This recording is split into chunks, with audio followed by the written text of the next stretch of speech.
기도하시고 하나님의 말씀 연구하도록 하겠습니다. 하늘에 계신 아버지, 우리들의 마음을 열어서 주님께서 우리에게 말씀하시는 세미한 음성을 듣고자 합니다. 우리의 마음을 주의 말씀으로 가득 채워 주시옵소서. 예수님의 이름으로 간절히 기도드리옵나이다. 아멘. 여러분 안녕하세요. 우리가 지난 몇 시간을 통해서 이 언약에 대한 아주 기본적인 우리 개념들을 함께 공부했습니다. 그래서 성경을 언약의 책으로 이해하고 성경의 하나님을 언약의 하나님으로 이해하는 것은 참 보통 축복이 아닐 수가 없습니다. 여기 앤드류 머레이라고 하는 목사님께서 언약과 축복이라는 그 책에 쓰신 그 글에 보면은 이런 글이 있어요. 하나님을 알되 자신과 언약을 맺은 하나님으로 아는 자는 참으로 복되다. 언약이 그에게 약속한 것을 아는 자, 즉 모든 언약의 조건들이 그에게 성취됨으로 말미암아 그 언약이 보증하는 확고한 미래생을 아는 자는 복되다. 그는 언약을 통하여 놀랍게 언약을 지키시는 하나님을 알고 그 하나님께 언약의 성취를 요구할 자격을 갖는다. 언약에 대해 깊이 묵상해 보지 않았던 사람들이 언약을 진실하고 확실하게 믿는다면 자기의 삶 전체가 변화하는 것을 경험하게 될 것이다. 언약은 우리의 삶을 정말 송두리째로 바꿔놓을 만한 놀라운 힘과 은혜의 약속들이 담겨 있는 것이 바로 언약입니다. 그런데 이 언약이라는 말 자체를 오늘날 많이 사용하지 않고 있고, 이 언약이라는 말이 오늘날에는 거의 계약이라고 하는 말과 비슷한 의미로 쓰고 있는 것 같습니다. 그러나 우리가 성경을 자세히 살펴보면 이 언약과 계약은 분명히 차이가 있고 다른 것을 알 수가 있습니다. 우리 언약을 맺을 때 꼭 뭐가 있어야 된다고 그랬어요? 피가 있어야 된다고 그랬죠. 그러나 계약을 맺을 때는 혹시 여러분 땅 사고 팔고 하는데 계약서 쓸 때 짐승 피 찍고 그러나요? 안 하죠. 피가 필요 없어요. 그러니까 피가 필요하다는 말은 맹세를 해야 된다는 거예요. 내가 반드시 이 언약을 지키겠다는 맹세를 하지만 계약할 때는 계약해놓고 깰 수도 있어요. 그죠? 맹세 안 해도 돼요. 깰 수 있어요. 그 다음에 언약은 강자가 약자에게 베푸는 것이기 때문에 일방적이에요. 협상할 수가 없어요. 약자는 그 언약을 믿고 받아들이든지 아니면 거절하든지 둘 중에 하나지, 요거는 원하고 요거는 원하지 않고, 10계명 중에 9가지는 내 마음에 드는 건 하고 마음에 안 드는 거는 빼고, 그거 아니라는 거예요. 그리고 이 언약을 맺을 때 맺는 목적이 있는데 그 이유는 뭐냐면 상대방의 이익을 위해서 맺어요. 언약은. 근데 계약은 누구의 이익을 위해서? 나의 이익을 위해서 최대한 협상을 해서 나한테 유리하게 계약을 이게 성사시키는 것이 계약의 근본 정신이죠. 근데 성경은 처음부터 끝까지 하나님께서 우리와 뭘 맺으셨다? 언약을 맺으셨다 말하고 있어요. 그러나 세상의 모든 종교들은 그 근본 들어가 보면 철저하게 계약적입니다. 일한 만큼, 네가 한 만큼 상을 주고 못하면 벌 주고 하는 그러한 시스템으로 되어 있죠. 그래서 이 언약과 계약의 차이를 분명히 이해해야 됩니다. 그러나 사실 이 기독교계에서 신학 안에서도 사실 거의 어떤 데는 계약 신학, 계약이란 말을 거의 같이 쓰지만 제가 볼 때는 분명한 차이가 있는 것을 알 수가 있습니다. 그 다음에 여기 아주 중요한 개념 하나를 말씀드릴 텐데, 그건 뭐냐면 이 강자가 약자를 보고서, 강대국의 왕이 약소국의 왕을 보고서 괜히 불쌍한 마음이 들었잖아요. 그죠? 네. 누가 도와주라고 시켰나요? 신하들 중에 누가 도와주자고 제안했나요? 아니에요. 아무도 안 시켰는데 스스로 자발적으로 이 약자를 도와주겠다고 하는 마음이 가슴속에서 끌어올랐어요. 이렇게 강자의 마음 속에서 자발적으로 솟아오르는 그 사랑 혹은 그 인자한 마음, 자비심, 이것을 통틀어서 뭐라고 하냐?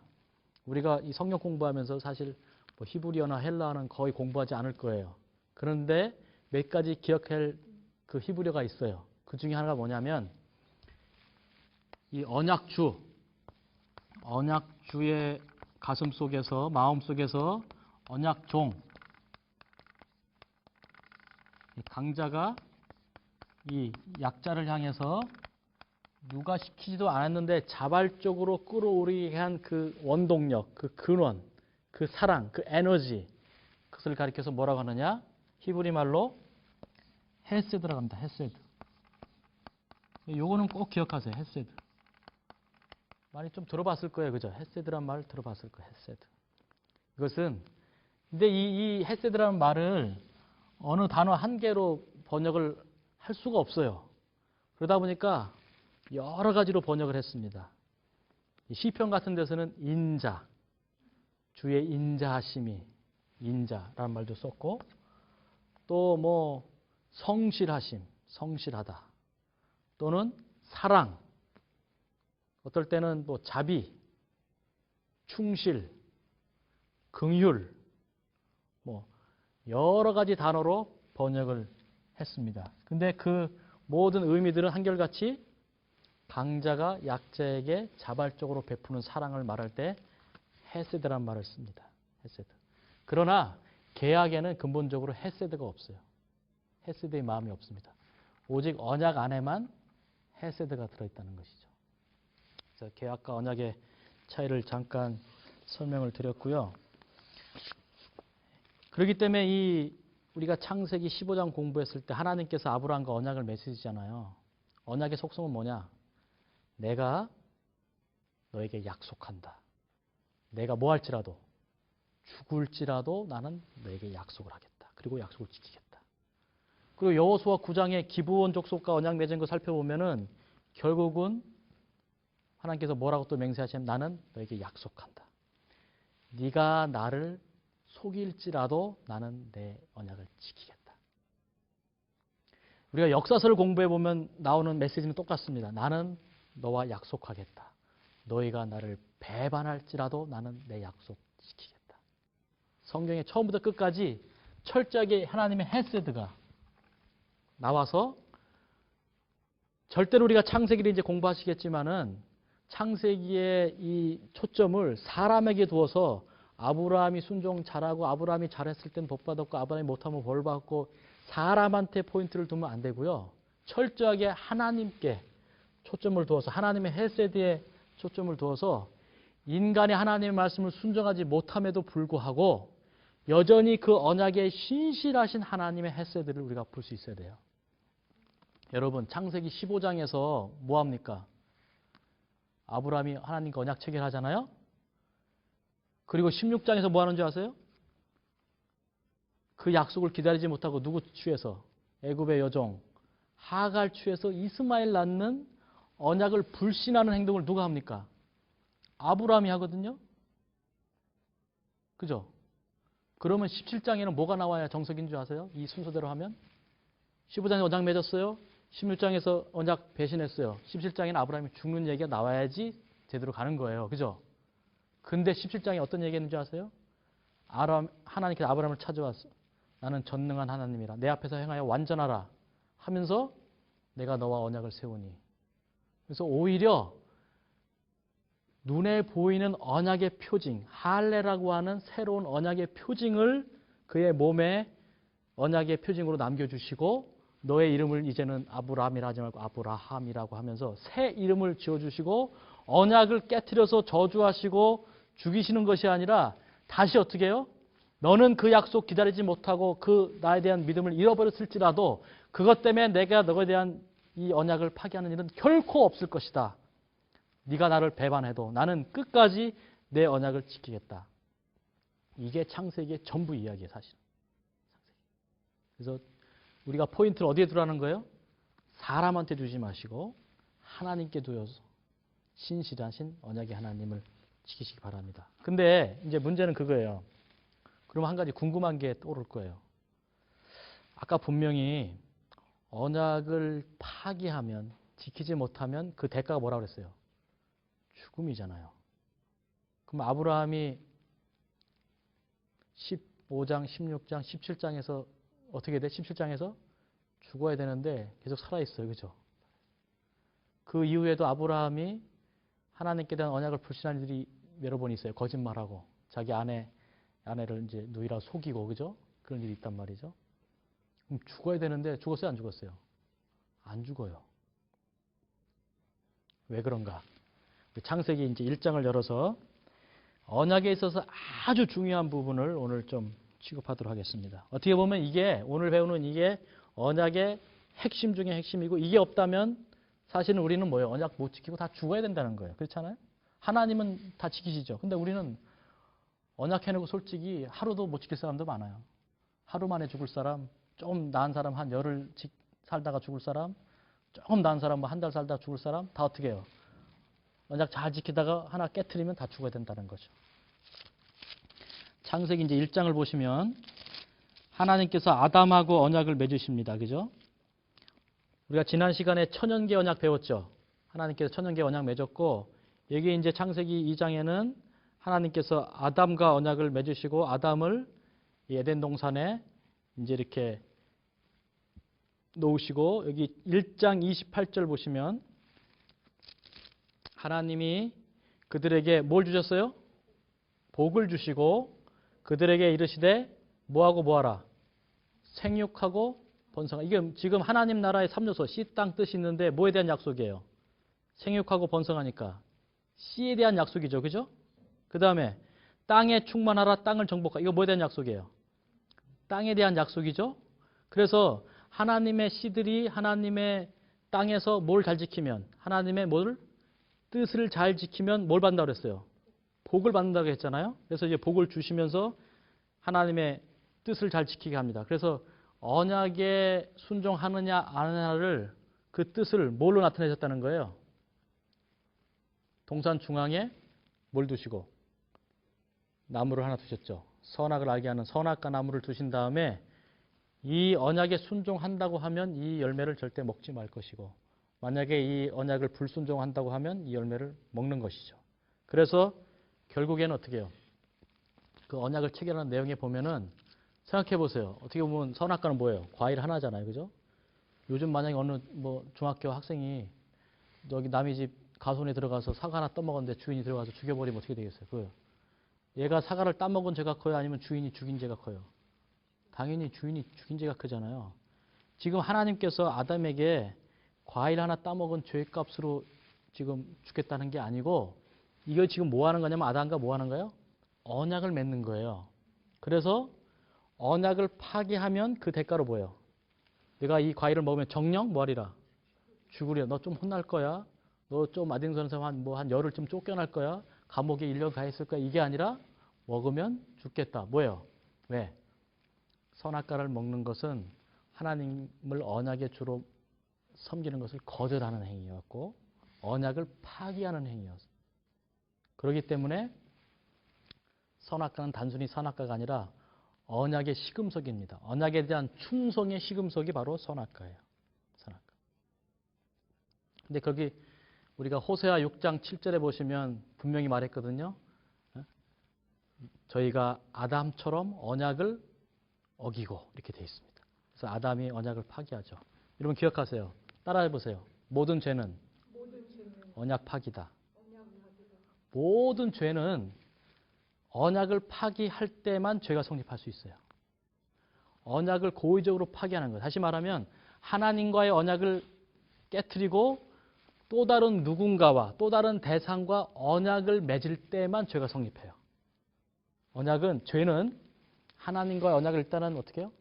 깨고 누구랑 또 다른 누구. 그게 돈일 수도 있고 그게 쾌락일 수도 있고 그게 명예일 수도 있고 그게 뭐 우상이 될 수도 있고 어떤 신이 될 수도 있어요. 어떤 사람이 될 수도 있어요.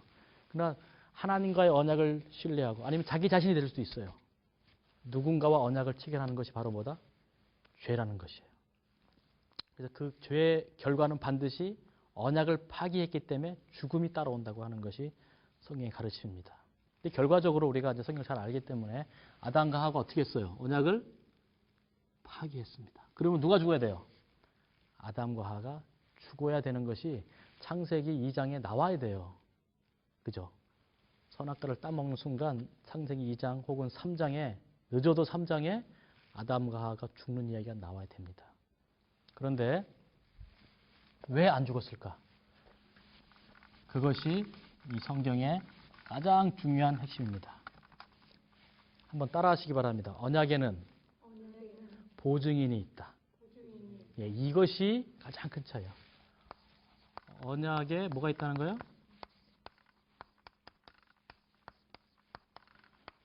당시에 나라와 나라 사이에 맺어진 언약에는 보증인이 없어요. 아까 기브온 족속이 언약 깨면 어떻게 해요? 와서 바로 공격해서 죽여도 할 말이 없어요. 근데 성경의 언약에는 언약에 누가 있다는 거예요? 보증인이 있다는 것이에요. 근데 여러분, 이 보증선언 제도가 외국에는 없다고 그래요. 외국에는 뭐 보증인 제도가 없는데 우리나라에는 이 보증인이 제가 알기로는 제가 아는 상식으로는 유일하게 한국만 이런 보증 제도가 아직도 있다고 그래요. 이 보증 제도의 핵심은 뭡니까? 예를 들어 내가 돈이 필요해서 뭐 담보물이 없으니까 다른 사람의 담보물을 그죠? 보증인을 세워서 돈은 누가 쓰고 내가 썼어요. 근데 내가 못 갚아줬어요. 그러면 내가 책임지는 것이 아니라 누가 책임져요? 보증인이 책임져주는 제도예요. 이게 되게 합리적인 것 같으면서도 되게 또 불합리적이죠. 그죠? 책임을 다 물게 돼 있어요. 단순히 보증 섰다는 것 때문에 전부를 다 물어야 되는 거예요. 책임지는 제도예요. 제가 처음 목회를 대전의 신탄진이라는 그 교회에서 목회를 시작했는데 그 교회 이제 사택이 한 3층에 있어요. 근데 어느 날 보니까 뭐 불도저 소리가 막 포크레인 소리가 막 나더라고요. 근데 보니까 뒤에 막 이렇게 공사를 해요. 이 집 막 이렇게 공사를 하는데 거기 집 한 채가 다른 데는 막 다 파냈어요. 이제 상가를 지려고 하는데 다 파냈는데 집 한 채만 달랑 이렇게 남아 있어요. 이렇게 거기만 길도 없이 그냥 이렇게 집만 딱 내. 그래서 거기만 딱 무너뜨리면 집이 그냥 무너질 직전이에요. 그래서 어느 날 이렇게 보니까 뭔가 사연이 있어 보이잖아요. 그죠? 그래서 뭐 저 집을 한번 가봐야 되겠다는 생각이 갑자기 들더라고요. 그래서 이제 오늘 오후쯤에 찾아가 봤어요. 문을 두드리니까 할머니 한 분이 계시는데 손준지 뭐 하여튼 또 초등학생 같은 아기가 하나 있고 어떻게 왔냐 그래서 제가 바로 옆에 있는 교회에서 있는 목사인데 이게 공사하는 걸 보니까 집이 이렇게 남겨졌는데 제 마음 가운데 하나님께서 한번 가보라는 그 음성이 있어서 한번 왔다. 그랬더니 빨리 들어오라는 거예요. 들어오라고 하더니 갑자기 그 집에 가니까 아주 뭐 방 한 칸짜리 이제 집인데 그 장롱 위에서 뭔가를 막 꺼내더라고요. 뭔가 봤더니 이 할머니들이 겨울에 보면 그 메리아스 같은 박스 있잖아요, 이런 거. 박스를 막 몇 개를 꺼내요. 무슨 나한테 무슨 선물을 주려고 하나 이렇게 뭡니까 이렇게 물어봤더니 그걸 딱 열으니까 한 10개가 됐는데 다 이럴 때마다 뭐가 냐면 뭔가 이런 문서가 있어요. 장부가. 자세히 보니까 뭐 은행에서 빨리 빚 갚으라고 하는 막 이렇게 독촉장들, 법원에서 빨리 뭐 재판 받으러 가는 뭐 최고장, 다 그런 문서예요. 그런 막 경매 넘어간 거 막 이게 보증 쓴 거 해갖고 거기 보니까 그 할머니가 무남 동료 외동딸이었는데 그 아버지가 엄청난 부자였어요. 그래갖고 엄청난 재산을 이 딸에게 다 상속해줬어요. 근데 이 사람이 병이 하나 있어. 그게 뭐냐면 다른 사람들이 와서 돈을 빌려가고 하면은 빌려는 주는데 받지를 못해. 받아내질 못해. 그리고 누가 와서 부탁을 하고 빌려달라고 하면 거절을 못해. 마음이 너무 좋은 거죠. 근데 그 문제는 자기가 있는 돈만 해주면 괜찮은데 뭐예요? 보증을 이제 돈이 많으니까 보증을 서달라고 자꾸 요구하고 하면서 이렇게 보증서 주고 저렇게 보증서 주고 이렇게 빌려주고 저렇게 빌려주다 보니까 이리 떼이고 저리 떼이고 해서 그 모든 문서가 그거랑 관련된 채권 문서들, 경매장, 독촉장. 그러면서 그분이 하는 말이 목사님 제가 만약에 보증만 서지 않았더라도 제가 아마 10층 넘는 빌딩 여러 채 갖고 있을 겁니다. 그런데 내가 보증 쓴다고 다 날리고 지금 이 마지막 집 하나 남은 거. 근데 이것도 지금 누구한테 옛날에 아는 사람한테 이 집을 담보로 또 돈을 빌려줬다가 결국은 이 집도 날리고 다시 쫓겨나게 되는 그런 신세가 됐다는 거예요. 저는 그 할머니 얘기를 들으면서 야, 세상에 이런 분이 있나 하면서 마음속에 참 불쌍하다는 생각도 들고 여러 생각 교차하면서 문득 딱 떠오른 게 뭐냐면 성경에 나오는 보증인, 언약의 보증인이 딱 떠오르더라고요. 맞아. 저 할머니의 마음이 곧 예수님의 마음이겠구나. 언약의 보증이 되신 예수님의 마음이겠구나 하는 게 딱 들더라고요. 그래서 아담과 하가 지금 범죄하여서 이제 우리는 죽는구나 라고 무릎을 꿇고 벌거벗은 몸으로 그들이 벌벌 떨고 있을 때 하나님께서 칼을 드시고 그들의 목을 내려친 것이 아니라 그들 옆에 칼을 드시고 누굴 죽였다는 거예요? 양을 한 마리 죽이죠. 그리고 거기서 피를 흘리게 하고 가죽옷을 벗겨서 누구한테요? 아담과 하에게 이렇게 입혀주시는 장면이 나옵니다. 그래서 사실은 아담하고 처음에 언약을 맺을 때 피가 있었을까요? 없었을까요? 아담을 창조해놓고 짐승 잡아놓고 쪼개놓고 언약 맺었을까요? 아니에요. 거긴 피가 없어요. 천연기하고 언약 맺을 때 뭐 피를 갖고 언약 맺나요? 태양아 네가 잘 지켜라 하면서 뭐 짐승 쪼개는 게 아니죠. 이미 피가 없는 언약을 이미 맺었어요. 그런데 인간이 범죄했기 때문에 뭐가 필요해 이제? 피가 필요해. 누구의 피? 언약 보증인의 피가 필요하다는 것이에요. 그래서 창세기 3장 15절은 언약을 파기한 아담과 하와는 언약의 저주로 죽어야 되지만 너희에게 뭐가 있다? 너와 나 사이 맺은 언약에는 누가 있다? 언약의 보증인이 있다는 것을 가르쳐주는 것이 바로 이것이 새 언약입니다. 새 언약. 새롭게 언약을 맺었어요. 여기는 뭐가 있어요? 피가 있어요. 누구의 피? 보증인의 피가 있어요. 그래서 그 순간 예수 그리스도 성자로 표상된 어린 양이 대신 피 흘려 죽고 그 옷을 입혀줌으로써 아담과 하와는 언약의 저주인 죽음을 면할 수 있게 됐다는 것이죠. 근데 이 말씀이 너무너무도 중요한 말씀인데 제가 하도 중요하게 말씀이기 때문에 제 성경책에는 아예 기록을 해놨어요. 맨 앞 페이지에. 시대의 소망 834쪽에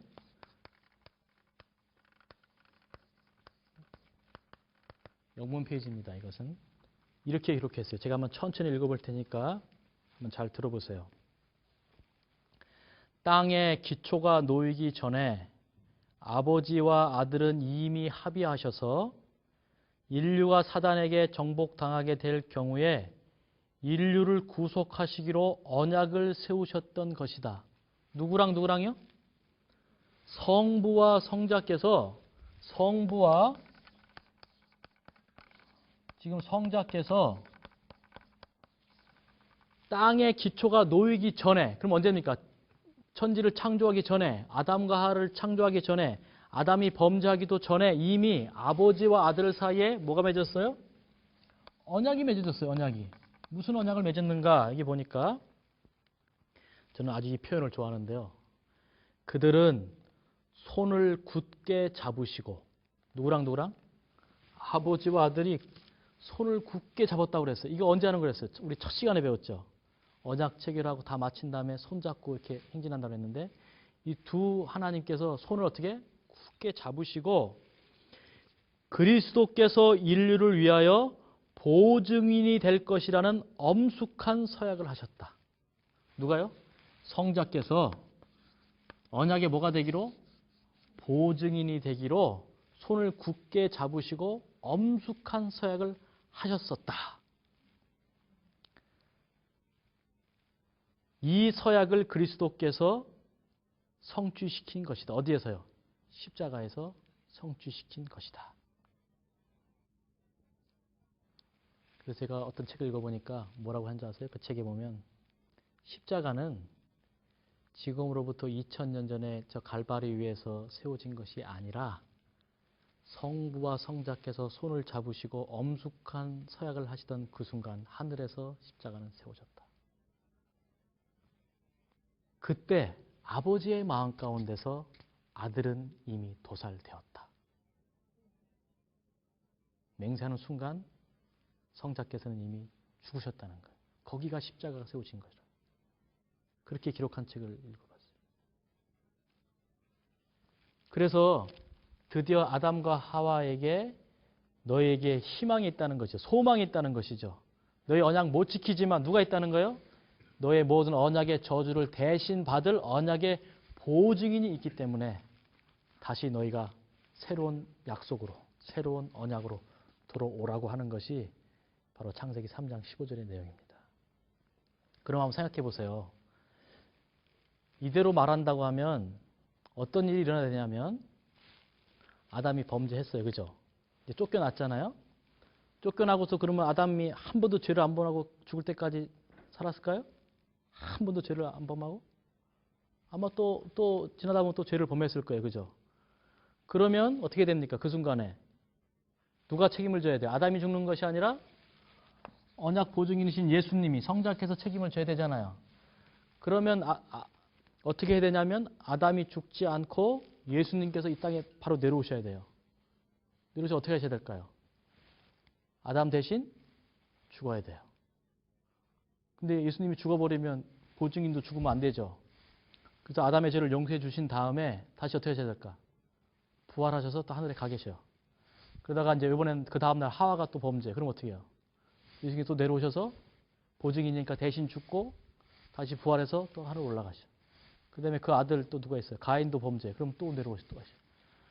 만약에 그런 방법을 했다고 하면 지금도 예수님은 어떻게 해요? 하늘에서 누군가 범죄하면 그 언약의 죄값을 해서 와서 대신 죽으셨다가 부활했다 또 올라가셨고 수없이 아마 하루에도 뭐 몇천 번씩 죽으셨다 부활하셨다 올라가셨다 하실 거예요. 그죠?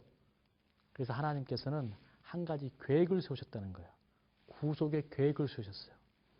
이렇게 보증인이 인간이 언약을 파기할 때마다 죽게 하는 것이 아니라 인류의 역사를 통해서 단 한 번만 죽게 하되 그 한 번이 모든 인류의 언약의 저주를 다 해결할 수 있도록 하자는 것이 바로 구속의 계획 또는 구속의 경륜이라고 말해요. 그러니까 이 구속의 계획, 구속의 경륜이라는 것은 결국 언약이라고 하는 큰 꾸러미 안에 놓여져 있는 것을 알 수가 있습니다. 그래서 창세기 3장 15절에 이제 누구를 약속하죠?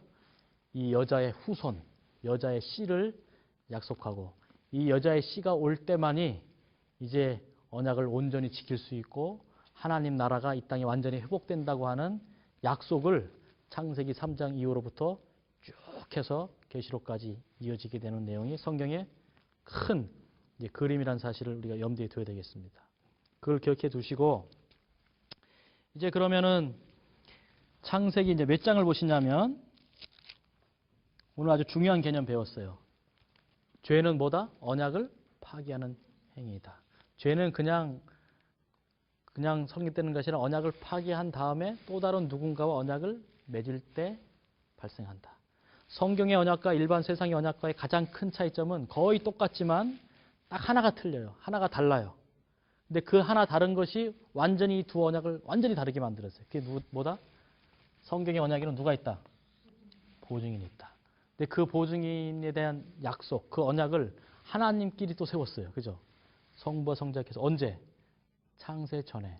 그래서 제가 앞으로 이제 이렇게 강의하는 동안에는 성부와 성자께서 맺으신 이 언약을 뭐라고 부를 거냐면 창세 전에 맺어주셨기 때문에 창세전 언약이라고 부를 거예요. 뭐라고 부른다고요? 창세전 언약, 뭐 영원전 언약 또는 영원한 언약 여러 말로 부를 수 있지만 저는 창세전에 맺었기 때문에 창세전 언약이다 부를 것입니다. 그래서 제가 여러분 창세전 언약 기억하시죠 하면은 아버지와 아들 사이에 맺어주신 성자가 뭐가 되기로 보증인이 되기로 두 손 잡고 서약하신 언약이 바로 창세전 언약이다. 이렇게 머릿속에 개념적으로 정리를 해두시길 바랍니다. 이제 창세기 이제 4장하고 5장을 좀 볼 텐데요.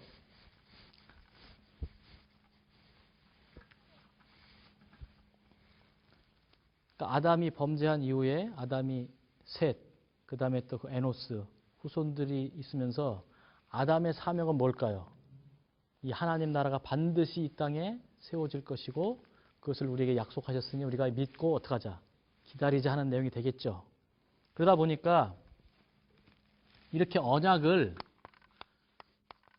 아버지에서 아들로 이렇게 물려줘야 되겠죠. 그죠? 전승을 해줘야 돼요. 계승을 해줘야 돼요.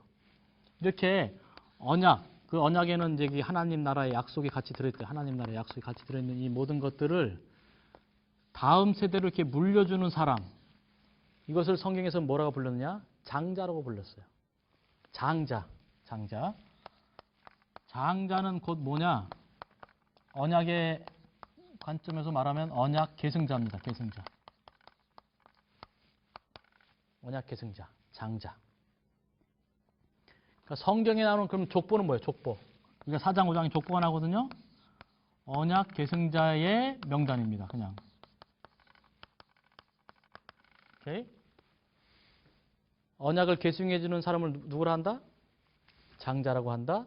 그 다음에 족보는 그렇기 때문에 언약 계승자의 명단이다. 그럼 생각해 보세요. 성경에서 장자는 누가 되겠습니까? 아담의 장자가 누가 되겠어요? 아담의 아들들이 제가 볼 때는 아담이 쫓겨난 다음에도 뭐 한 50명, 100명 뭐 그 이상 나올지 모르겠어요. 그죠? 그러면 혈통적으로 맏아들, 나이 많은 아들이 자동적으로 장자가 되겠습니까? 아니에요. 노. 왜? 지금 나이 많은 사람을 아들로, 큰 아들로 정해서 장자권을 물려주는 것이 아니라 반드시 뭐를 알아야 될까요? 하나님 나라의 약속과 언약을 제대로 이해하고 신뢰하는 아들들 중에서도 최고 그것을 가장 잘 신뢰하는 아들을 장자로 삼아야 되겠죠. 아무나 세우면 안 돼요. 왜? 아무나 세웠다가는 이게 제대로 전승이 안 되면, 계승이 안 되면 여기 가운데서 누가 나와야 되는데, 여자의 후손이 나와야 되는데, 언약 보증인이 와서 언약의 저주를 받아야 되는데 이게 안 와버리면 모든 게 끝나버리니까. 그죠? 그래서 장자는 반드시 혈통의 나이 순서가 아니라 언약에 대한 믿음의 순서대로 뽑았어요. 그러면 여기 창세기 4장을 보세요. 창세기 4장에는 무슨 족보가 나오냐면 여기 16절부터 보시면 가인의 족보가 나옵니다. 가인. 그 다음에 5장에 보면은 여기 셋의 족보가 나와요. 다시 말하면 가인은 하나님의 언약에서 떠난 언약을 파기한 반언약 세력이라고 보면 셋의 후손은 언약 안에 머물러 있는 언약 백성이죠. 그죠? 예. 근데 이 두 족보에는 아주 극명한 차이가 있어요. 극명한 차이. 어떤 차이가 있느냐? 먼저 셋의 족보를 보겠습니다. 셋의 족보를 보시면 5장 4절부터 보세요. 5장 6절부터 보세요. 5장 6절. 셋은 105세에 누구를 낳았고? 에노스를 낳았고, 에노스를 낳은 후 807년을 지내며 자녀를 낳았으며 그가 912세를 향수하고 죽었더라. 지금 여기 보면은 셋의 후손들의 언약 백성의 족보는 똑같아요. 첫째 뭐가 나옵니까? 몇 살에 누굴 낳았다? 장자를 낳았다는 거예요. 그죠? 몇 살에 장자 낳고 몇 년을 더 살다가 자녀를 낳으면서 몇 살에 죽었다는 것이 언약 백성의 전부입니다. 다시 말하면 그 다음 나오는 여기 에노스, 12절에 나오는 게난, 그 다음에 15절에 마할랄렐, 18절에 야렛, 모든 사람들의 족보가 똑같은데 가장 중요한 사건이 무슨 사건이에요? 누구 낳은 거예요? 장자 낳은 거예요. 그리고 장자 잘 길러서 하나님 나라의 약속과 언약을 그 다음 세대에 물려주고 죽으면 인생은 성공한 거라는 게 셋의 족보의 전부예요. 내가 가진 하나님 나라와 언약에 관한 신앙을 내 다음 세대에게, 내 자손에게, 내 자식에게 온전히 전수하고 죽으면 그것이 인생은 성공이라는 거예요. 그런데 4장에 있는 족보를, 가인의 족보를 보시면, 하나님의 언약을 떠난 이 가인의 족보를 보시면 장자를 낳은 나이가 나오질 않아요. 그건 중요하지 않아요. 뭐가 중요해요? 여기 보면 예를 들어서 19절 보시면 4장 19절 라멕이 두 아내를 취하였으니 하나의 이름은 아다요 하나의 이름은 실라며. 어떻게 보면 성경의 기록상 최초로 아내가 몇 명이에요? 이 사람은? 두 사람이에요. 다른 사람들이 하지 못한 아주 특별한 행동. 예? 남들이 뭐 부러워했는지 뭐 시기했는지 모르겠지만은 남들이 하지 못한 어떤 특별한 행동을 한 것이 위대한 행동이에요. 그 다음에 뭐라고 말하고 있습니까? 예를 들어 21절에 보면 그 아우의 이름은 유발이니 그는 수금과 퉁소를 잡은 자의 모든 조상이 되었다면서 수금과 퉁소라고 하는 악기, 다른 사람들이 만들어내지 못하고 생각하지 못하는 아주 창의적이고 창조적인 일을 행한 그 사람이 위대한 사람이라는 거예요. 세상에 이름을 남기고 세상에 자기 자신의 명성을 떨치는 그런 일들이 나오죠. 22절에도 보면 실라는 두발가인을 낳았으니 그는 동철로 각양 날카로운 기계를 만드는 자여 두발가인의 누이는 남아있다 하면서 두발가인이 뭐하고 있습니까? 새로운 무기들, 동철로 각양 날카로운 기계를 창작해내는, 그래서 이 사람들이 성공했다고 말하고 있다는 것이죠. 그러나 분명히 여러분 기억하십시오. 하나님의 언약 백성의 성공과 실패는 그가 얼마나 많은 집을 가지고 있느냐, 그가 얼마나 많은 일들을 이루었느냐가 아니라 하나님 나라와 언약의 신앙을 그 자신이 소유하고 장자 역할을 다하다가 다음 세대에게 물려주었는가가 성경이 평가하는 성공과 실패의 기준이라는 것이에요. 하나님께서 이 교회에게 얼마나 큰 교회 건물을 짓고 있느냐, 교회가 얼마나 많은 헌금이 들어왔느냐, 얼마나 많은 멤버십이 있느냐, 그것으로 하나님께서 교회를 성공했다고 평가하지 않으신다는 거예요. 정말 이 교회가 하나님 나라와 언약을 그 이웃 사람들에게 진실되게 나눠주고 전하고 있는가, 그것을 상속받아서 계승하고 있는가, 그 일에 실패했다면 그 교회는 침례를 1년에 뭐 몇백 명 주고 11고가 몇십억 나와도 하나님께서 바라시는 교회가 아니라는 거예요. 이 시대를 향해서 우리에게 주시는 메시지는 분명합니다. 우리가 언약 계승자의 정신을 가지고 살고 있는가? 내 자식들에게, 내 이웃들에게 그런 마음으로, 언약 계승자의 마음으로, 내가 여기서 끝나면 이 약속은 내 대에서 끝날지도 모른다고 하는 정말 사명감을 가지고 목숨을 걸고 이 언약을 지켜나가는 우리 모든 성도들이 되시길 바랍니다. 근데 이 장자들은 세 가지 축복이 있어요. 장자들. 오늘 시간이 이번 시간 다 지나가기 때문에 다 말씀드리지 못하면 제가 저것만 드리겠습니다. 잘 기억해 두셨다가 다음 시간에 한번 우리가 잘 기억해서 대답해 주시면 좋겠어요. 장자가 갖는 축복 세 가지. 첫째, 재산을 2배 받습니다. 재산을 2배 받아요. 다른 형제보다 재산을 2배 받습니다. 두 번째, 가정에서 제사장 역할을 합니다. 제사장. 그래서 언약 체결뿐만 아니라 나중에 이제 창세기 17장 이후로는 할례식 같은 거 있죠. 그다음에 제단을 쌓고 예배 드리는 거 있죠. 안식일 날 예배 드린다든지 그런 모든 집례를 누가 해요? 장자가 합니다. 장자. 그다음 세 번째는 뭐냐면, 세 번째 축복은 이 장자의 혈통에서 누가 나온다는 거예요. 아까 여자의 후손 메시아, 예수님이 탄생하신다고 하는 세 가지 축복을 줬어요. 그러니까 하나님의 축복은 자세히 보시면 영적인 축복과 물질적인 축복이 하나로 되어 있는 걸 알 수가 있어요. 한 세트예요. 그래서 하나님의 약속에 신실하고 하나님의 말씀에 순종하면 영적인 축복과 더불어서 뭐까지도요? 물질적인 축복까지도 보상해 주셨습니다. 우리가 이 자세한 내용들은 또 우리가 하박국 공부할 때 아주 깊이 공부를 할 것이에요. 오늘은 간단하게 이 장자가 갖는 세 가지 축복, 재산을 2배 받고 제사장 역할을 하고 메시아를 조상이 된다고 하는 것 기억해 두세요. 여러분, 이 제사장이란 표현 이거 잘 기억해 두시기 바랍니다. 제사장. 제사장이 된다고 하는 것은 많은 형제가 10명인데 그 형제 중에서 장자만 복받는 게 언약의 목적이 아니라 장자를 통해서 누가 복받는 거예요? 그 모든 형제들이 복받게 하는 역할을 하는 사람을 제사장이라고 불러요. 하나님께서 출애굽기 19장에 보면 내가 이스라엘을 택하여 언약을 맺고 뭐를 삼았다고 그래요?